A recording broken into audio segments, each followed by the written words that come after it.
Yo, what is going on, guys? Welcome to episode number 9 of the Odyssey. And I thought for this one, I would switch it up a little bit from, the food videos and the training videos, and instead kind of give you an overview of how I track my own statistics, my own data when it comes to, my check-in sheets, my training, my meals, supplements, timelines, things like that. This will also give you some insight to how I coach people that I work with. It's very similar for all the people that I work with. They may or may not track some of the data that I track. They may track a little bit more. They may track a little bit less. But I'm going to show you how I run it for myself, just to give you guys a little bit of insight. I've also had a decent bit of questions regarding like my training split. What is my training split? What exercises am I doing on them? So I'm going to go over that in some good depth. So you'll be able to see it, and you can like pause the video at any time to kind of look at what the training looks like, right? Look, copying somebody else's program is not going to get you the results that they get or anything like that. And honestly, programming, it really is overemphasized. It's not that important. What is important is your effort level within the gym. If I have somebody trying 100% in the gym, and it's a garbage program, that person is going to make way more progress than somebody giving 70% to the most optimal program on planet Earth, okay? But again, I have got a lot of questions about my program, about my exercises, so I thought I would cover that within here. So let's cue the intro, and then let's get into it.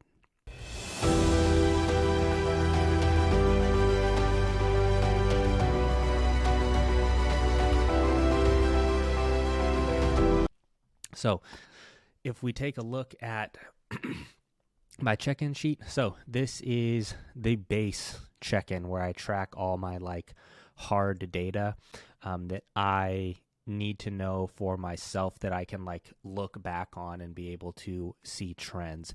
So coming in here, the first thing you're going to see is weigh-ins. So this is weighing in the morning after you go to the bathroom, with briefs on or, no clothes on. So it's going to give you the truest representation of what your weight is. Then we come over here to the average, right? So I want to see the fluctuations during the week. And then I can also correlate that with like, on certain days, does weight jump up versus other days, right? So, just looking up the data, right? I can see legs. I'm 207.6. I do legs at night. The next morning, I'm a little bit heavier. I do legs over here again. I'm 209.6. Do legs. I'm a little bit heavier. And if you look at the trend of all the data week after week after week, I can see this almost every time. So this is something that you might take into, somebody that you're working with on a prep, right?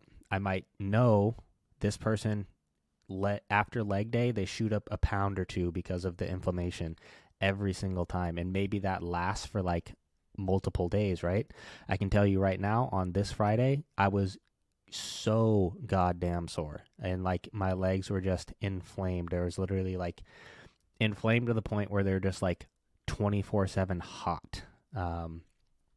And then as the inflammation flushes out, you can see 210.4, right? So you can correlate things like this. So in a prep, that might be you're having somebody in a caloric deficit. All of a sudden they train legs really hard and they're up 2 pounds the next day, and then they're up 2.5 pounds on the second day, and you're like, oh my God, this person, like, what's going on? Like, no, you know that they train legs. You have these data points that you can pull from, and you're like, okay, he just trained legs. I know in 3 days the inflammation is going to go down. We're going to see a new low come in, blah, blah, blah, whatever.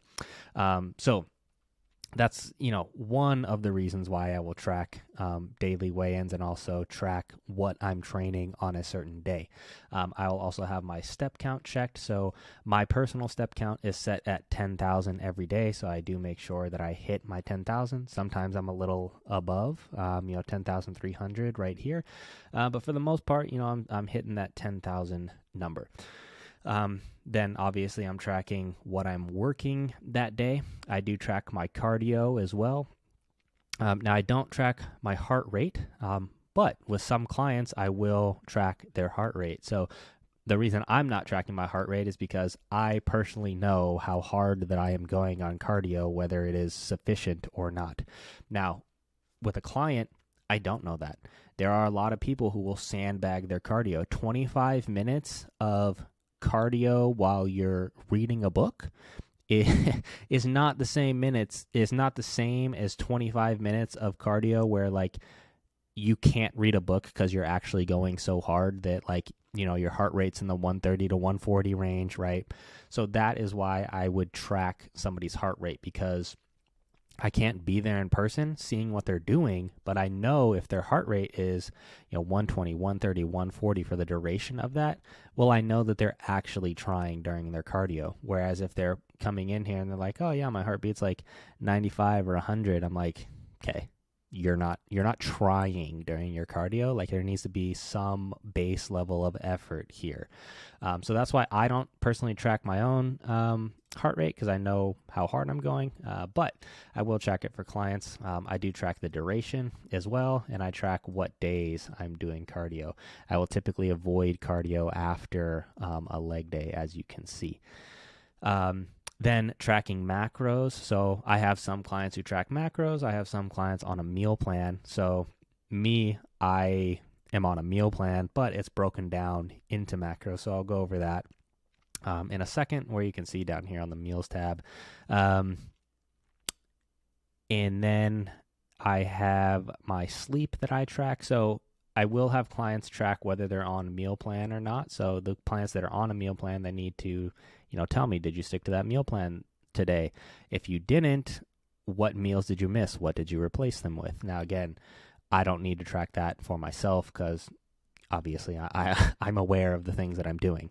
But I will have stuff like this, right? So later tonight, Heidi and I are getting Indian food. So, I know myself, I know how many, meals I had or whatever in the general, macro range that I'm going for. So I don't really have to track more than that for myself.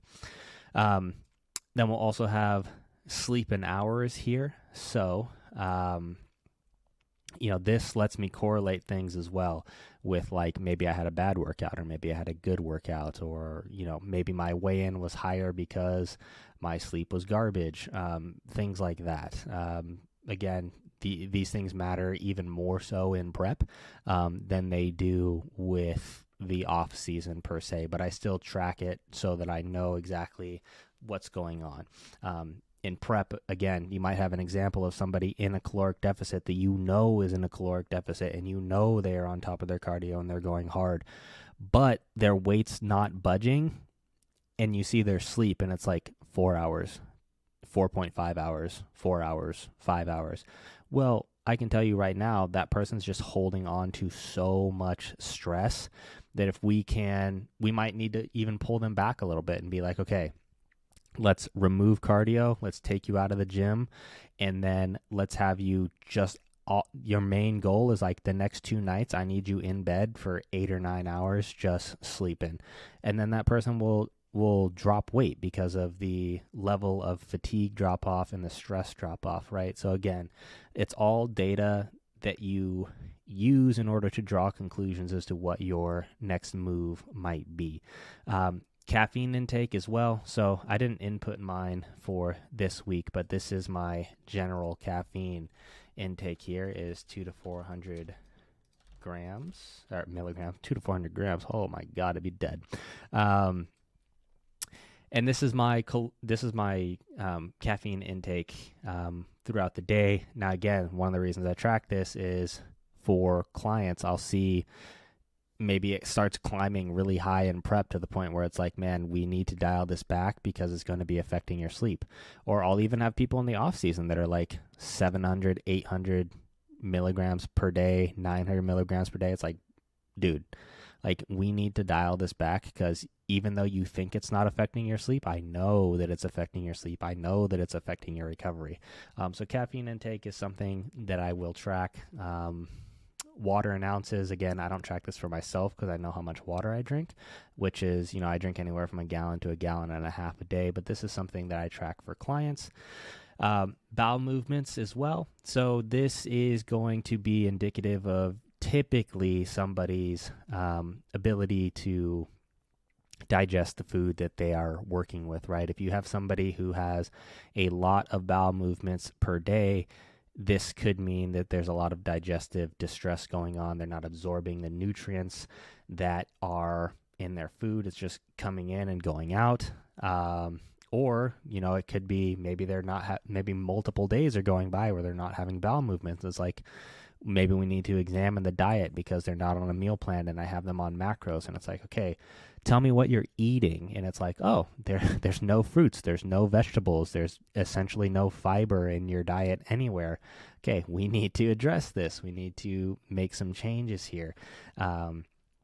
So bowel movements are pretty important to track. And then I track, emotional stress, mental stress. The lower here, obviously, the better. Again, this is very important within bodybuilding and putting on tissue. I think it's important if you guys are at this point, where if you are taking bodybuilding seriously, this is something that you are going to want to start getting in check. And the best bodybuilders are the ones that are the least stressed out. They have their routines in order. Their life is very, I don't want to say mundane, but there's no real unpredictability all the time. Then track energy levels, appetite levels.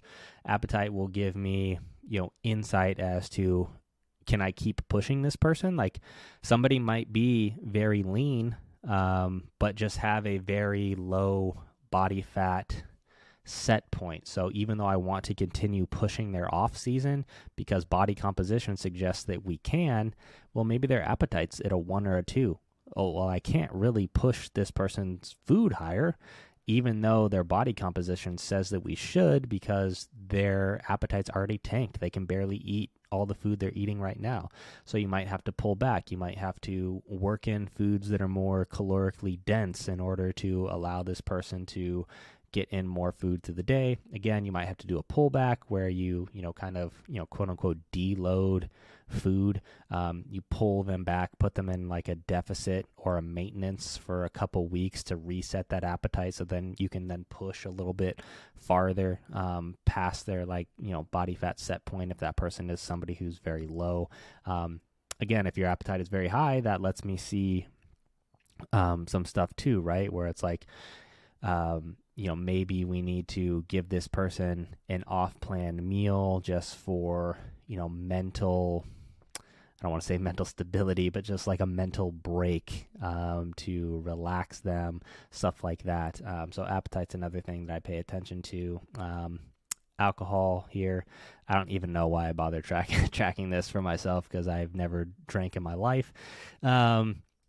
But for clients, drinking is kind of a common thing. So I just want to know when you're drinking, how much you are drinking, what it is that you're drinking. And then daily notes, I have people track. Don't really track daily notes for myself too much. I put that in my training sheet for the most part, though. And then weekly questions, so clients can type in, whatever they feel they might have a more in-depth question on. Really easy to answer questions. You just communicate through WhatsApp. But the more in-depth questions that might take a few minutes to answer, they can't just be over a quick text, I'll have in here. And then a weekly summary, kind of, just a weekly summary going over, some details of your week. It was a good week, it was a bad week because of this, because of that, such and such happened, things like that. And then also within this, I will have check-ins for myself, right? So if we take a look, so I can correlate them. I think, what weeks am I going to look at? I'm going to look at like week 14. So if we take a look at week 14 here, these are going to be all my check-in shots, right? So what did it say? 196 pounds on 11/27. So I can come here and I can go back and look, Okay, November 27th, Monday, 196 pounds. What was I looking like? Let's take a look. So this is what I was looking like, 196 pounds. Oh, I need to move this a little bit. We got some shots here, right? Take a look here. Got this shot. Quarter turn. So it's going to be all the mandatories that I'm going to have in here. And this is going to let me correlate body weight to what is on my spreadsheet. So it's not that I'm only looking at the weight. I have the ability to look and be like, what did I look like at that weight? So this allows me to track, improvements, right? So I can then look and see, what's the next one I was going to look at? I think it was like the 8th or something. Yeah. So week 20, 205. If I look back here, 205, January 8th, week 20 of like my push-up phase. Take a look here. Boom. Now we can see, am I making progress? Am I putting on tissue, or am I just accruing fat, right? So the visuals will correlate with the data that is in the spreadsheet, right? So I can see what is going on, right? It's not just numbers. There's actually like some hard data, and I can see like, wow, we've gained 10 pounds, but we definitely haven't gained 10 pounds of fat. We've put on a good amount. Like if you compare this shot to what I looked like at 196 pounds, I would say like this is a really good improvement for jumping up 9 pounds within, 6 weeks, right? So it might justify that I can still continue on with my current rate of gain, okay? So that is basically the first part of my whole check-in process here. Or actually, no, that's basically the entire check-in process here. And then we go into other things like training, which a lot of people have been asking about. So within training, you can see I have my cycles here because I'm not on a weekly. If I was on a weekly schedule, it would just be week 1, week 2, week 3. But because my programming is on basically a 9-day rotation, I just refer to it as a cycle. So a cycle is a 9-day rotation. I train 2 on, 1 off, 2 on, 1 off, 2 on, 1 off. And that's broken down into push A, pull A, off day, legs A, push B, off day, back B, hamstrings, or you can call it legs B, and then an off day. And I will also leave myself notes. I might type them in during the session. I might type them in after the session, but either way, I'm going to be letting myself know what exactly is going on in the gym. Again, these are data points that I can pull from when I go into my next session, right? So if I look at here, 355 on SLDL, but the reps were a little bit too quick. Next week, I'm going to stick with the next rotation. I'm going to stick with the same weight and improve execution. So I actually did this session today and it was just feeling really good. And I'm like, you know what? I'm just going to give 365 a shot because I haven't touched this weight yet. I want to see what it feels like. So that's what I put in there. I wanted to touch 365 despite what I wrote here last rotation. Both sets executed extremely well, much better than last week. And you can see last week, the reps were too quick. So this week I know, okay, I improved my execution. The reps were, obviously like slower, more controlled. That's what that means to me. I lost some reps with the added weight and the better execution, but overall, that is a victory that I will take. And I wrote the last part, I might stay at this weight of 365, even though I'm out of my rep range, right? So one thing you might do is be like, okay, I'm out of the rep range. I'm going to drop it back down to 355 and just have a better performance here before I jump up to 365. Or you have the option of like, okay, 365 for 9. So I'm real close to my rep range. I'm only 1 rep off. So if I think about it, I should, by the next rotation, be able to make an adaptation that maybe I will get 365 for 10. So that's kind of what I put here. I might stay at this weight of 365 and just bully it up, just force it. Just continue touching that weight until I get it into that rep range. And then I also have my weights tracked. So I'm doing a little bit different. Normally I would track everything. However, this cycle I am experimenting with only tracking a few core lifts that I really care about, and the other ones I'm basically just not counting reps, but I'm going in there and just trying really hard, right? And so far within these 4 weeks, I've really been liking this, because it lets me lock in on the sets that I need to, like, I know I really want to progress. But then the other sets, like, I don't have to, like, care so much about the logbook. Like, let's be honest here, like, cable curls, are you really going to be progressing those week after week after week after week? Like, no, it's just not going to happen. So it takes off a little bit of mental pressure, a little bit of, like, anxiety from me when I know that I don't have to just be like, okay, I got 16 reps last week, I need to get 17 reps this week. But when I don't have that in there and I know that I'm, just training hard, that's all I need to know, really. All right, so let's just go ahead and get into, like, what the programming is. I'm not going to, like, take, like, half an hour justifying why everything is where it is within the programming. But this was developed by me and Luke, like, collaboratively. So Luke laid out the general framework here. And then I, had some input as to, like, a couple little tweaks that I would like to make based on what I know about myself. We made those, and then I've just been running this program since the beginning of the off season, which was 26 weeks ago. So that's another thing I want to point out real quickly.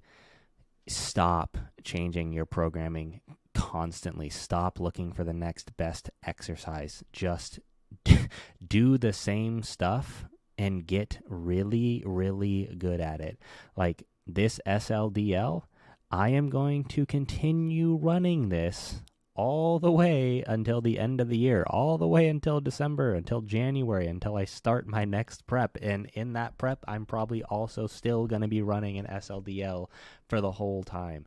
So I see way too much chopping and changing of programming going on these days, and just so many BS exercises and just everybody looking for the next greatest thing. It's just a myth. It's just a lie. It doesn't work that way. Okay. So, on my push A, I start off with some cuffed side laterals. I go into a flat dumbbell chest press, go into a machine incline press after that, go into a pec deck, a rear delt pull, and then unilateral press down. So this is a tricep exercise here. And on certain movements, I will write in the specific machine that I am using. So, like, for example, the hack squat. Hack squats are all different. A Cybex hack squat might be heavier than a Star Trek hack squat, might be heavier than a Icarian hack squat, right? So now I go to the same gym all the time, so the Legend hack squat is the one that I use all the time. But if I go to another gym, right, I'm going to write in whatever it is. So maybe I'm, instead of doing a hammer strength leg press, maybe I'm doing a Cybex leg press. And then maybe instead of a Legend hack squat, I'm doing a Arsenal hack squat. So if I ever in the future, 3 months down the road, am hitting another gym again where I happen to be using an Arsenal hack squat, it's like, oh, I can just reference what I did like a few months ago, and that'll give me a ballpark as to, probably what I'm going to be working with today on this session. So that's why I write the specific names in there. So that's going to be the push A session, which kicks everything off. Then going into pull A, a unilateral pull down, right here. So 2 sets in like the 8 to 12, and then I have a quote unquote back off set of 12 to 15. Then I have a overhand T-bar row, 3 sets total here. Again, 2 top sets and a back off set. A dual arm cable row. This is just your typical cable pulley row. Then I have a wide grip pull down coming after that, and then 4 sets total of unilateral curls, cable curls, but 2 in the 12 to 15 rep range, and then 2 in the 15 to 20 rep range, and then just some wrist extensions here in order to kind of prevent, to act as a preventative measure for, elbow tendonitis, which tends to crop up in a lot of guys who do a lot of like pulling and bicep movements. Going to go into an off day after that, then going to go into my legs A, which is going to be the paramount seated hamstring curl, 2 sets in the 8 to 12 rep range. Then I have 2 more sets in the 12 to 20 rep range, and plus DS means plus a drop set. So I do 2 sets, and on that last set, it's a drop set. Then I do this session in the morning, so I do this after I do my cardio, and then at night I do my hammer strength leg press, 2 sets in the 15 to 25 rep range. The legend hack squat comes after that, and then the adductor comes after that with 3 sets of 12. Again, you can pause this video at any point if you want to, look at these more in depth. I'm just going over them quickly.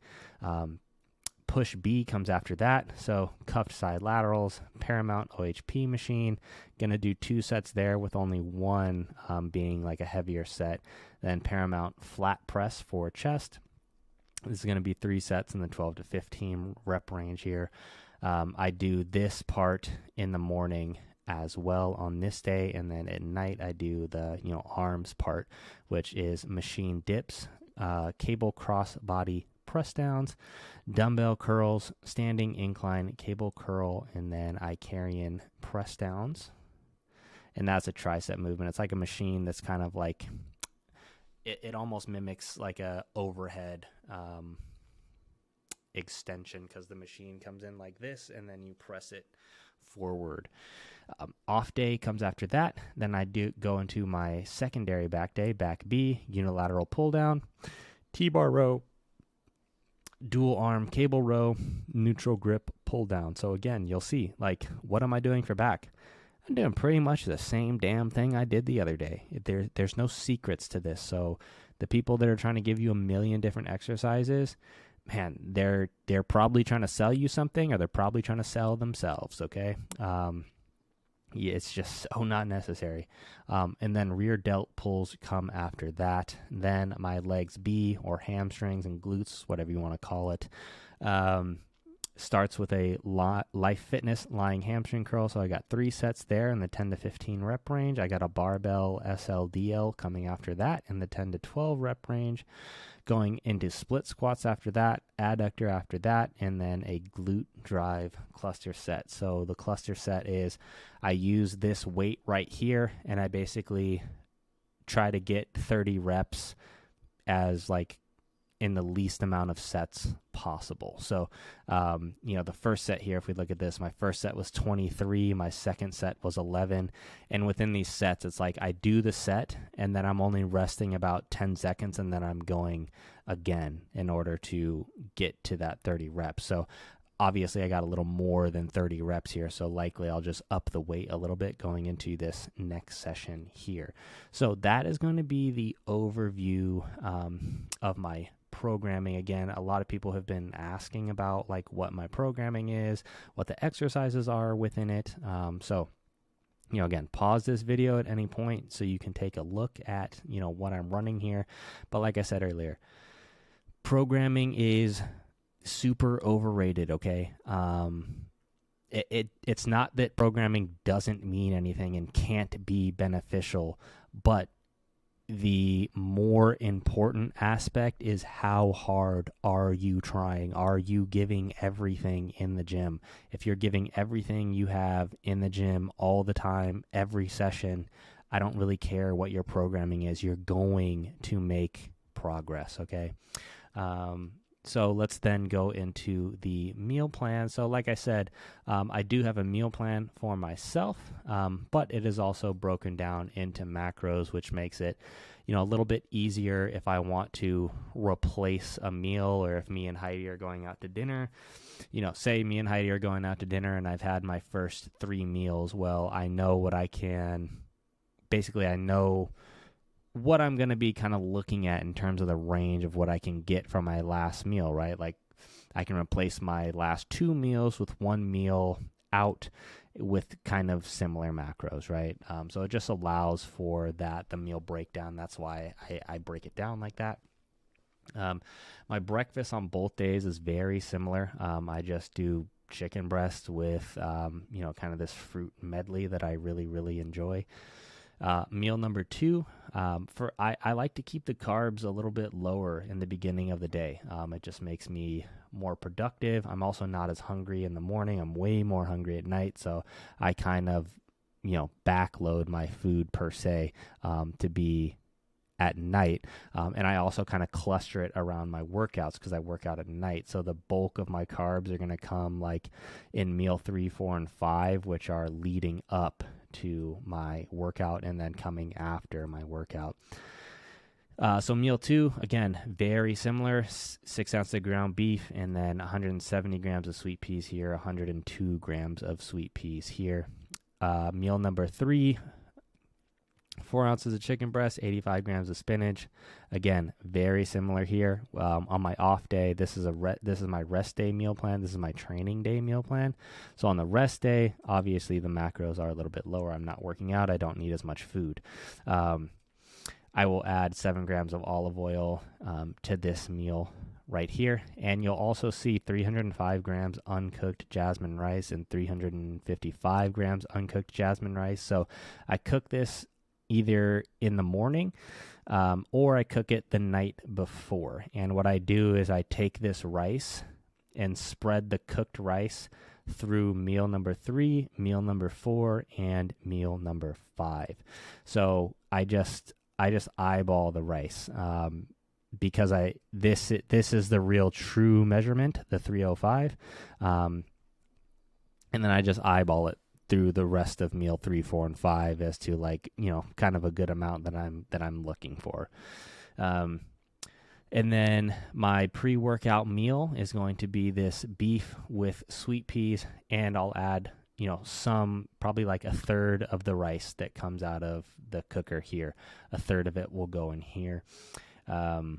Same thing with this meal here. About a third of this rice after it's cooked will go into this meal. Then the other third of rice will go into this meal, which is the exact same meal as this one.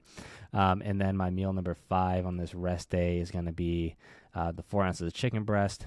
I will add 32 grams of natural nut butter. I usually go with peanut butter. I like it better than almond butter. 100 grams of banana. The other third of the rice, and then I'll have 4 chocolate rice cakes on the side.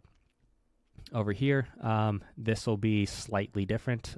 This is in addition to my meal plan because it's on a training day. So I have 20 grams of Gatorade powder, which I use as like intra-workout. So I'll drink this usually mid-workout on the days that I lift. And then my final meal will be the last third of this rice added to 4 ounces of chicken breast with 45 grams of natural nut butter and 100 grams of banana. And then I'll have 4 rice cakes on the side of that. So that is what my meal plan is currently like. And whenever my macros get adjusted upwards or downwards, I just make changes accordingly within here. And again, this is how I structure this for my clients.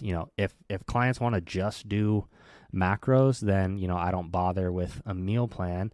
I will ask them what they're eating, just so I have an idea, but, mostly I'll just give them macros. It'll be like, just make sure you're hitting these numbers. If I do give somebody a meal plan, it's going to be broken down in this manner right here. Obviously not the same things that I'm eating, but it will be broken down in this manner. Same thing goes for training. So clients, their programming will look, not their programming per se, but like the layout will be like a layout like this. So it allows me to kind of like see exactly what they're doing in the gym, see the progressions from week to week. Okay, this guy did 100 for 15, 12, 10. Next week, he did 16, 13, 11. So, wow, good improvement here. Oh, he jumped up to 105 and hit 15, 11, 9. Okay, he added weight and almost matched reps. Like, this guy's doing really good on this movement here. So it allows me to track things like that, see trends over time. And then we go over to the timeline here. So this is something that I use for competitors, not so much like Gen Pop clients, because, it's not as detailed and not as necessary to go in depth like this. But for competitors, this is something that I will do. Obviously, I do it for myself because I am a competitor. But this kind of lets me break things down and provide an overview, a timeline. So it gives you a sense of urgency, right? You're not just like operating in the void of the off season and being like, oh, gee, I just wonder when the off season is going to end. Like, no, you know that you have 20 weeks to fucking make it count. And then we're going into, a tidy up phase. And then we're coming out of that after 6 or 8 weeks. And then you have 20 more weeks to make it count. And then we're going into prep. So it just breaks everything down in phases. So it really helps people establish like goals and stay more connected, stay more invested. So if we take a look at mine, post-show recovery phase started basically the day after the show. The goal is to gain weight here. Now, look, this is way too fast a rate of gain. So with natural athletes, okay, if you're natural gaining at this rate over 7 weeks, you need to check yourself. Now, this is when I introduced PEDs. So I was, previously a natural athlete up until after the show. After the show, we introduced PEDs, and that is the reason why you see this just massive influx of weight. So you're just in a crazy state when you're that lean, and then you introduce PEDs to somebody who's never touched them in their life before. So, I just want to put that out there that like this rate of gain is way too fast when you are coming out of a show as a natural athlete. And then we started the push-up phase about 8 weeks after the show. I took a deload here, just feeling really wrecked. So we deloaded. Continue with the push-up phase, took another deload here a few weeks ago, about a month ago. Also pulled my lab work here. And then we're basically running this push-up phase all the way until here. So the end of, April? Then we'll go into a tidy-up phase, which, many people refer to as a mini cut. We'll also pull lab work during this time. And the tidy-up phase will last, 6, 7, 8 weeks, something like that, with the goal of just cleaning up a lot of body fat and just getting yourself another runway set for an off season, which will be push-up number 2 for me, which is going to go from, June 17th all the way until the end of the year. So that is what my framework for the year looks like right now. And then supplements. So this is really basic. 5 grams of creatine, 6 grams of fish oil, 1 multivitamin, Trained by JP liver supplement, and Trained by JP heart supplement. And I take 3 ZMA at night. So I take everything here you see, I take on a daily basis. I take this stuff every morning, and then I take this at night before bed. And then... No, I'm just kidding. We're not going to go on. We're not going to go on that tab.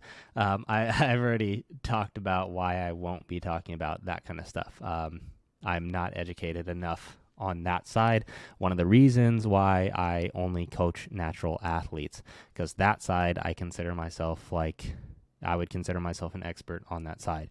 On this new side that I just stepped into, I do not consider myself an expert in any manner. So.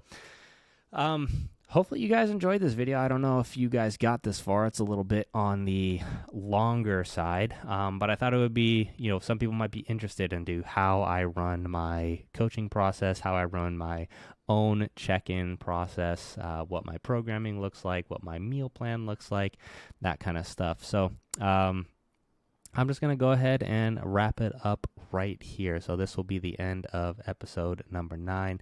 As always, I really, really appreciate your guys' support.